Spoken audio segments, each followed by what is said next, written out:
Kejaksaan Agung telah menetapkan 7 orang sebagai tersangka dalam kasus tindak pidana korupsi terkait tata kelola minyak mentah dan produk kilang pada PT Pertamina, Subholding, serta kontraktor kontrak kerjasama atau K3S pada periode 2018 sampai 2023. Penetapan tersangka ini dilakukan setelah penyidik dan Jaksa Agung Muda Bidang Tindak Pidana Khusus atau Jampidsus Kejagung melakukan pemeriksaan terhadap sedikitnya 96 saksi dan 2 orang ahli. Direktur Penyidikan Jampidsus Kejagung Abdul Kohar merinci dari ke-7 orang tersangka tersebut, 3 berasal dari pihak swasta yakni M. Keri Andrianto Riza selaku beneficial owner PT Navigator Katulistiwa, DW selaku komisaris PT Navigator Katulistiwa dan komisaris PT Jenggala Maritim, GRJ selaku komisaris PT Jenggala Maritim dan direktur utama PT Orbit Terminal Merak. Sementara 4 diantaranya merupakan pegawai Pertamina yakni Rifa Siahan selaku direktur utama PT Pertamina Patraniaga, Sani Dinar Saifuddin selaku direktur optimasi feedstock dan produk PT Kilang Pertamina Internasional, Yoko Finardi selaku direktur utama PT Pertamina International Shipping, dan Agus Purwono selaku VP Feedstock Management PT Kilang Pertamina Internasional.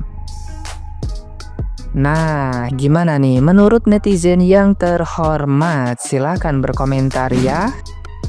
Astaga, ini orang udah bikin kerugian negara 193 triliun guys. Ini ya buat para penegak hukum ya, para bapak hakim yang terhormat, tolong ya untuk kasus-kasus kayak gini itu kalau bisa dihukum seberat-beratnya gitu loh. Ya kalau bisa seumur hidup dah, supaya ada efek jerah gitu loh. Ya gelingan aja dirut Pertamina guys, kok bisa sampai 193 triliun, kok bisa? Jadi apa negara ini, mau jadi apa? Oke guys, hari ini kita dihebohkan dengan salah satu berita yang mungkin teman-teman tadi sudah nonton di awal konten ini, atau mungkin teman-teman sudah nonton langsung ya, dan juga sudah berseliweran di media sosial nih guys. Yang mana hari ini kita dihebohkan dengan salah satu berita yang datang langsung dari Pertamina Indonesia ya guys. Ternyata selama ini kita membeli Pertamax yang harganya belasan ribu, ternyata isinya itu adalah Pertalite yang sudah dioplos gitu. Nah jadi guys, atas tindakan mereka lakukan ini merugikan beberapa pihak, terutama pada anggaran negara yang sudah dirugikan sampai triliun rupiah guys. Nah jadi selama ini apa yang mereka lakukan itu ternyata sangat-sangat merugikan banget ya, meresahkan masyarakat guys. Nah dan pada akhirnya guys, mereka itu sudah ditangkap oleh pihak kepolisian. Nah ini adalah direktur dari PT Pertamina, dan juga ada beberapa dayang-dayang yang lain sudah ditahan dan diperiksa oleh pihak berwajib. Nah menurut teman-teman nih, apa nih hukuman yang pantas buat mereka? Karena ini mereka sudah melakukan tindakan yang merugikan masyarakat, merugikan negara dan pihak-pihak lainnya guys. Jadi buat teman-teman yang punya pendapat atau mungkin ada edukasi, boleh teman-teman tinggalkan di kolom komentar aja ya. Oke. Aduh, gue bilang juga apa, Indonesia itu darurat koruptor. Ya, darurat koruptor. Bisa aja selama ini ya, rakyat dibohongin, nggak tahu nih besok-besok yang terbongkar apa lagi nih. Jangan-jangan beras yang selama ini kita makan juga bukan beras asli. Ya kan kayak gitu ya. Bisa aja kita curigai nih, jangan-jangan tomat, bawang, apa semua sampai hal-hal kayak gitu juga udah dimanipulasi. Indonesia darurat koruptor, darurat orang jujur, korupsi di mana-mana, pungli di mana-mana. Sistem tidak diperketat, tapi aturan untuk masyarakatnya lebih ketat. Wih, di mana lagi kalau bukan di negara Konoha? Dear Pak Prabowo, saya pemilih Bapak, dan saya tidak menyesal memilih Bapak. Saya percayakan negara kita kepada Bapak. Tapi ini saran Pak, nggak usah bikin sistem-sistem baru dulu Pak. Di Indonesia cuma butuh sistem pengawasan ketat Pak dulu. Dibasmi dulu Pak urusan korupsi ini. Urusan korupsi ini difokusin dulu Pak. Darurat korupsi banget Pak. Darurat korupsi, ya jangan cuma ditangkap-tangkap aja nih orangnya Pak. Nanti juga di sidang paling dihukum berapa tahun.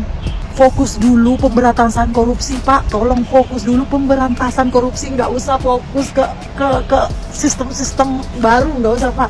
Bikin sistem pengawasan agar orang-orang yang berlaku korupsi ini bisa ketangkap, dan orang-orang ya yang bekerja di institusi-institusi negara ini tidak bisa lagi melakukan tindakan-tindakan korupsi. Bikin sistem pengawasan ketat, Pak. Kalau perlu Bapak merekrut ini orang-orang IT hebat di Indonesia. Banyak kok, Pak, orang hebat. Kayaknya itu dulu, Pak, yang dibutuhin Indonesia ini. Itu dulu, Pak. Please, Pak Prabowo, please. Semoga ini nyampe ke Pak Prabowo ya. Kasus korupsi dari Pertamina, rugiin negara 197 triliun. Bukan negara doang, tapi masyarakat, lu dan gua juga. Bayangin, dari tahun 2018 sampai 2023, selama ini kita itu kena tipu sama orang-orang ini. Jadi selama ini kalau kita ngisi Pertamax, itu sebenarnya cuma Pertalite yang dioplos. Bedanya cuma 2.000 sampai 3.000-an. Tapi ini sama aja kayak lu ngisi Pertalite, cuman versi premiumnya, yaitu nggak ngantri. Dan lu tahu pelakunya itu sebenarnya ada 7, cuman yang kehighlight di berita cuman 1 orang yang nggak pakai masker, masih ada 6 lagi. Cari keluarganya, cari akunnya, bongkar deh. Ya, lu bayangin dari 2018 sampai 2023 berapa kali lu ngisi bensin, berapa banyak uang kita dari seluruh masyarakat Indonesia yang berhasil dikorup sama dia. Lo tahu cara mainnya? Mereka bilang ke pemerintah bahwa minyak dalam negeri itu tidak mencukupi untuk seluruh masyarakat, harus impor. Nah, diimpor juga main lagi loh. Kurang ajar memang. Sekarang kita tanya ke Pertamina, kan di berita-berita munculnya merugikan negara sampai 197 triliun kurang lebih. Itu buat negara. Masyarakat, ganti ruginya apa? Bensin gratis kah buat seluruh masyarakat Indonesia, potongan harga, atau harga BBM diturunin dulu? Kan 18, 19, 20, 21, 22, 23, 6 tahun. Sampai 6 tahun ke depan berarti harga bahan bakar harus diturunin dong. Mana tuh kemarin pejabat yang bilang nasionalis gara-gara kabur aja dulu. Nih Pak, gimana nggak kabur aja dulu ngelihat negara kayak gini? Yang nggak nasionalis siapa? Teman-teman Bapak yang dia sana yang ngejabat itu, atau yang kayak ketangkep gini, atau masyarakat yang kabur pengen ngidupin keluarganya. Makan tuh nasionalis. Kita sebagai masyarakat Indonesia bisa loh minta pertanggungjawaban dari Pertamina karena kita konsumen merasa dirugikan.